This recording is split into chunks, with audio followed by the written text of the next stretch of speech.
অত্যন্ত উর্বর মানুষ, কাউলদানির মানুষ উচ্চ শিক্ষিত মানুষ। কাউলদানির গ্রাম অত্যন্ত সমৃদ্ধশালী একটি গ্রাম।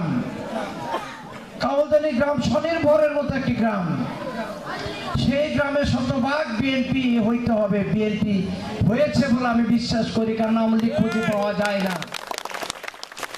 তাই আপনাদের কাছে সবাই অনুরোধ করব, বহু ত্যাগের মধ্য দিয়ে, বহু সংগ্রামের মধ্য দিয়ে, বহু লাশ, শেখ হাসিনা লাশ উপহার নিয়েছে, আমাদের বহু ভাই শহীদ হয়েছে, বহু কিছুর বিনিময়ে আমরা আজকের যে অর্জন, অন্তর্বর্তীকালীন সরকার, যে সরকারের মধ্য দিয়ে আগামী দিনে গণতন্ত্রের দ্বার প্রশস্ত হয়েছে, গণতন্ত্রের রাস্তা প্রশস্ত হয়েছে, যে গণতন্ত্রের মধ্য দিয়ে আমাদের নেতা নির্বাচন করার সুযোগ এসেছে, আমাদের সেই সুসন্তান আমাদের আছে।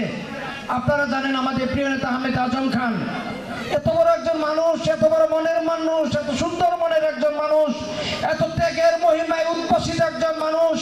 সারাটা জীবন সংগ্রাম করেছে, সারাটা জীবন লড়াই করেছে, সারাটা জীবন ত্যাগ করেছে মানুষের ভালোবাসার জন্য, মানুষকে ভালোবাসার জন্য, মানুষের উন্নয়নের জন্য, ভাষানের মানুষের উন্নয়নের জন্য, আমার কাউলদানি সোনার মানুষদের উন্নয়নের জন্য সারাটা জীবন সংগ্রাম করেছে।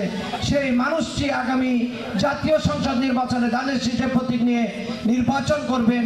আজকে আমাদের সময় এসেছে, সুযোগ এসেছে আজম ভাইকে বিমানের জন্য। শুধু একটু ত্যাগ স্বীকার করতে হবে, শুধু একটু ত্যাগ স্বীকার করতে হবে। যে ত্যাগ 17 বছর স্বীকার করেছেন বন্ধুরা আমার, আরেকটিবার ত্যাগ স্বীকার করতে হবে আপনাদের। সেই ত্যাগ স্বীকারের মধ্য দিয়ে আমরা কেউ ঘরে বসে থাকবো না, আমরা কেউ ঘরে বসে থাকবো না। প্রত্যেকটা মানুষ আহমেদ আজম খান হয়ে যাব, প্রত্যেকটা নেতা কর্মী আহমেদ আজম খান হয়ে যাব, প্রত্যেকটা নেতা কর্মী দেশনেত্রী বেগম খালেদা জিয়ার আদর্শে আদর্শিত হয়ে